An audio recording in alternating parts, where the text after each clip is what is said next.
Shikues të radio televizionit të UTA, ne u rikthejmë në studio, qëndrojmë në pjesën e dytë të emisionit të mëngjesit Ditë e Re, do të vijojmë tashmë me temën dhe të ftuarin e këtij mëngjesi.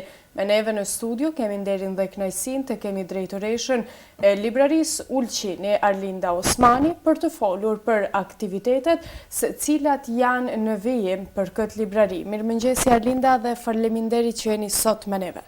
Mirëmëngjesi Egzona, faleminderit për ftesën dhe faleminderit që gjithmonë i përcjellni aktivitetet e librarisë Ulqini dhe që rregullisht jemi të ftuar në studion e televizionit të UTA për të folur më tepër për librarinë, aktivitetet si edhe planet. Arlinda, më trego cilat janë ato aktivitetet që së fundmi libraria Ulqini ka organizuar? Së fundmi ne kemi pasur aktivitet, do të thotë, periudha verës normalisht që ka stagnuar se përket aktiviteteve, meqense se shumica e aktiviteteve ndodhin jashtë dyerve të mbyllura të institucioneve.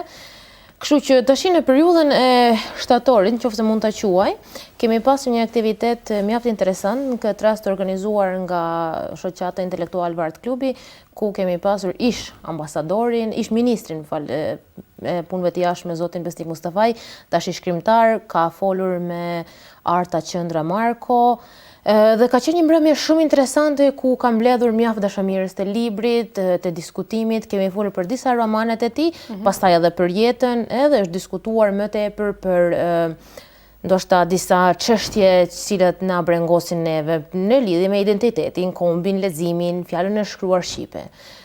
Së fundmi kemi hapur dyert për gjimnazin Vllazërim Bashkim, ku është mbajtur shënimi i tetorit të roz, mos gabofsha, ku kanë folur, shënuar do të thotë një kampanjë vetëdijsimi mbi kancerin e gjirit, dhe këto kanë qenë pak a shumë aktivitete që janë organizuar në librarinë Ulqinit këtë periudhën e fundit. A ka pasur ndoshta edhe ndonjë promovim në librarinë Ulqini kësaj periudhe?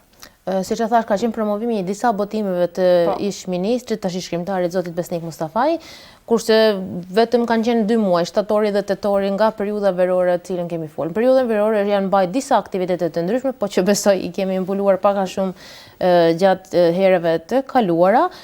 Por, siç e thash edhe më herët, ne nuk bëjmë vetëm promovime, ne organizojmë edhe aktivitete të ndryshme letrare, kështu që sa herë që kemi mundësi të bëjmë promovime, kemi pasur një dëshirë shumë të madhe të bëjmë promovimin e zotit Hajrullah Hajdari, i cili fatkeqësisht ndroi jetë para pak ditëve, dhe që më duhet ta them publikisht, më ngeli në mendje se si kishte sjell librin e tij të sapo botuar në atë kohë, ndoshta 1 javë apo 2 para se të ndërronte jetë. Me shumë dëshire kemi planifikuar këtë botim, meqense kemi promovimin e këtij libri, meqense kemi folur që vitin e kaluar, sepse ishte shpesh vizitues i librarisë Ulqini, dhe gjatë këtyre bisedave tona të shkurtra e kemi planifikuar promovimin e këtij libri, po që fatkeqësisht nuk ndodhi për arsye sepse arsye shëndetësore. Për arsye shëndetësore.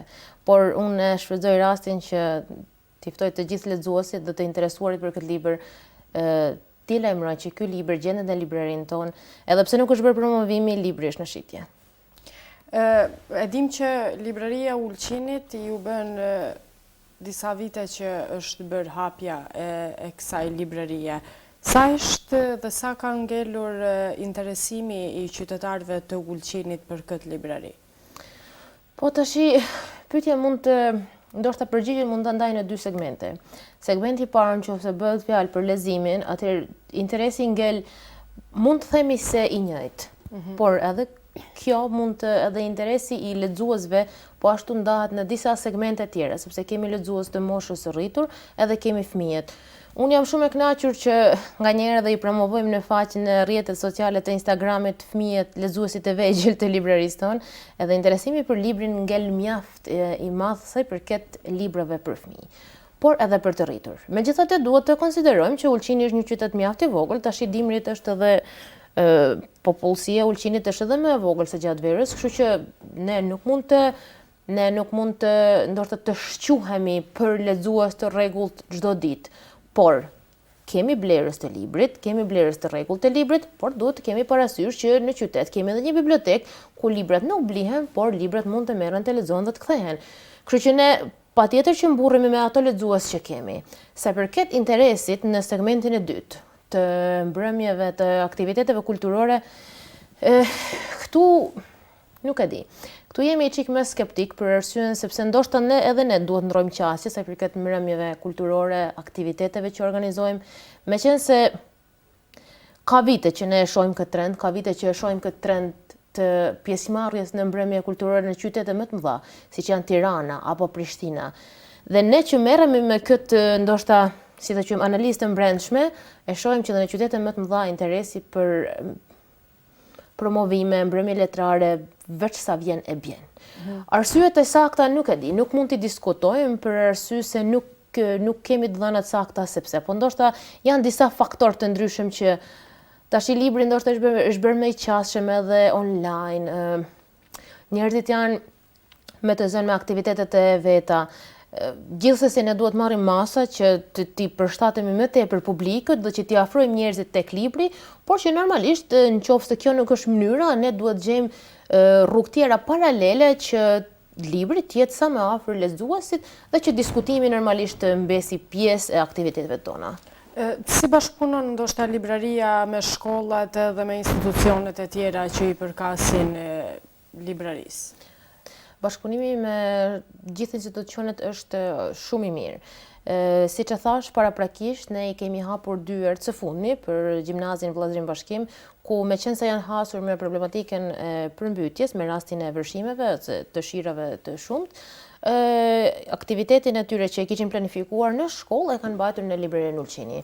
Pastaj se përket bashkëpunimit, shitjes së librit, ne bashkëpunojmë edhe me institucione tjera. Për shembull, së fundmi kemi pasur 2 shitje çik më të mëdha të librit, ku kemi furnizuar bibliotekën e qytetit me rreth 200 tituj dhe bibliotekën e Tivarit, do të thotë bibliotekën e Ostrozit, por meqense shkon në kuadër të bibliotekës së Tivarit si motër e asaj biblioteke, kemi furnizuar po ashtu me rreth 180 tituj në gjuhën shqipe. Kjo është hera e dytë që ato bëjnë furnizimin tek libraria Ulqini. Mua më vjen shumë mirë që libraria Ulqini po bëhet ndoshta urlidhsa apo po ju mundson institucioneve që të bëjnë furnizimin me libra në gjuhën shqipe. Siç e dim më herët, blerja e librit në gjuhën shqipe nuk ka qenë e mundur në maltezi. Institucionet e kanë pas të pamundur që t'i bëjnë blerjet në shtetin am në Shqipëri. Të pamundur. Tash normalisht që është vështirësuar situata, pamundur nuk ka qenë, por vështirësohet situata për arsye të ndryshme në rastin që duhet kalohen disa procedura, siç është çdo ganimi, pastaj të paguhet transporti, që të vijë libri shqip deri në destinacionin e fundit këtu në Malzinë, në vendet ku flitet shqip, ku përdoret, ku lexohet libri në gjuhën shqipe. Tash libraria Ulqini e ka plotësuar këtë hendek. Dhe ne jemi shumë të lumtur që ne po i ofrojmë librin shqip edhe institucioneve të cilat na kanë kërkuar. Kemi pasur bashkëpunim të mirë me këto 2 biblioteka, pastaj kemi furnizuar Ministrinë për të drejtat e njeriut dhe pakicave me disa libra vitin e kaluar, kështu Ministrinë Administratës Publike, nëse nuk gabohem, kështu që shpesh herë ne jemi në shërbim të institucioneve për t'i furnizuar me libra dhe normalisht që edhe atyre është lehtësuar gjithë procedura e blerjes librit në gjuhën shqipe. Cilat do të jenë ndoshta edhe ato aktivitetet e planifikuara që ju do të keni edhe me moshën më të vogël, pra me fëmijët, sepse siç e theke edhe më herët, në rrjetet sociale, në Instagram ju gjithmonë postoni që bëni aktivitete të ndryshme me fëmijët, me ato lexuesit më të vogël të librarisë. Cilat janë ato që do mund ne t'i shohim kësaj periudhe? Planifikojmë të bëjmë një kampanjë të leximit të prallave online dhe ato t'i postojmë në rrjetet tona sociale. Shumë është i rëndësishëm kontakti fizik i fëmijëve me librin, por megjithatë edhe që të përhapim më tepër fjalën në shkruar shqipe, ne planifikojmë që të bëjmë një lexim libri online dhe pastaj ta postojmë nëpër rrjetet sociale ku edhe prindrit mund të kenë qasje te këto pralla, audio pralla online dhe t'ju mundsojmë fëmijëve dëgjimin e prallave në këtë rast. Aktivitetet me fëmijë nuk ndalen kurrë, tash në prag të fundvitit, nëse mund ta quajmë, megjithëse ende është fillimi i nëntorit, planifikojmë një kampanjë të donacionit disa librave për shkollat e fshatit, ku fatkeqësisht herën e kaluar kemi arritur që t'i vizitojmë vetëm gjysmën e shkollave të fshatit. Janë disa shkolla në disa fshatra të Ulqinit, ku ka një numër shumë të vogël të nxënësve. Megjithatë, kemi vizituar vetëm gjysmën, kemi vizituar vetëm 5 shkolla, na kanë ngelur edhe 4 shkolla tjera të cilat planifikojmë të vizitojmë dhe të bëjmë një donacion të vogël të librave. Normalisht në periudhën e fundvitit kemi vizita të shpeshta dhe nga kopshte të ndryshme, të cilët vinë ta vizitojnë librarinë, që fëmijët njihen me librin, kështu që aktivitetet pak a shumë se përket fëmijëve do të jenë këto. Siç e thash, nuk mund ta harrojmë apo nuk mund ta anashkalojmë pjesën e digitalizimit të shërbimeve në këtë rast, sepse nëse nëse njëra rrugë nuk funksionon, ne gjithsesi duhet të gjejmë rrugë paralele që libri të jetë më afër edhe fëmijëve po edhe të rriturve. Sa është i rëndësishëm ndoshta edhe digitalizimi të bëhet për librarinë Ulqini? Dhe çfarë funksionit ndoshta dhe çfarë interesi do të rritet interesi edhe nga ana e vizitorëve ndoshta edhe për të gjithë ato që kanë dëshirë të vinë në librari? Tash normalisht ne duhet ndjekim çike dhe hapin e kohës, megjithse këto janë çështje ideologjike, sa konservator duhet jemi ndaj disa vlerave tona të përgjithshme, në këtë rast kontakti fizik i librit me personin. Por në anë tjetër, duke ndjek hapin e kohës, digitalizimi është më se i rëndësishëm. Normalisht që libreria Ulqini me fondet të limituara, shumë të limituara, edhe me kapacitete po ashtu të limituara, digitalizimi duhet bëhet në disa faza, sepse është e pamundur që ne duhet jemi real ndaj pritshmërive dhe real ndaj ofertës tonë. Por, ne shpresojmë që përmes digitalizimit, qoftë ajo leximi i prallave, qoftë ajo promovimi i aktiviteteve apo i librave, ne shpresojmë që të rritet numri i vizitorëve, të rritet numri i lexuesve dhe që libri të jetë më afër lexuesit. Siç e kam thënë shpesh herë, libreria Ulqini sensin komercial e ka shumë dytësor. Libreria Ulqini ekziston aty për të mbrojtur, ruajtur vlerat tona kombëtare, cilat shpesh herë edhe pse ne nuk jemi ndoshta plotësisht të vetëdijshëm, identiteti është vlerë në fundit. Edhe këtë vlerë, tash nëse dalim te kjo qasja konservatore, këtë vlerë ne duhet ta ruajmë. Në vijat e trasha identiteti duhet ruhet.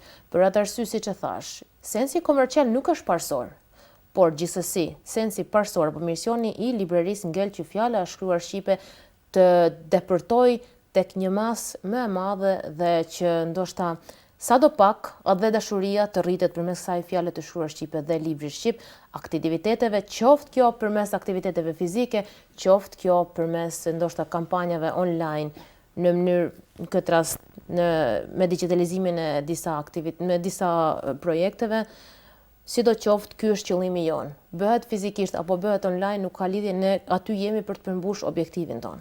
Ajo është me rëndësi. Unë të falenderoj që ishe pjesë e emisionit të mëngjesit, ku edhe bashkë biseduam për disa të reja të fundit dhe për aktivitetet e librarisë Ulqini me ty si drejtoresh. Faleminderit edhe njëherë që gjithmonë je e gatshme të bashkë bisedojmë për të gjitha këto risi dhe punën që ju gjithmonë bëni për librarinë e Ulqinit dhe për të mirën e qytetarëve të Ulqinit nga ana e kësaj pjese kulturore të librit. Faleminderit edhe njëherë. Faleminderit Eksana. Shikues të Radio Televizionit Teuta, me mua në studio ishte drejtoresha e librarisë Ulqini, Arlinda Osmani, ku bashkë biseduam për aktivitetet e fundit që kishin e po ashtu edhe ato në vijim që do të jenë. Ne do të vijojmë tashmë edhe me një material tjetër vijues.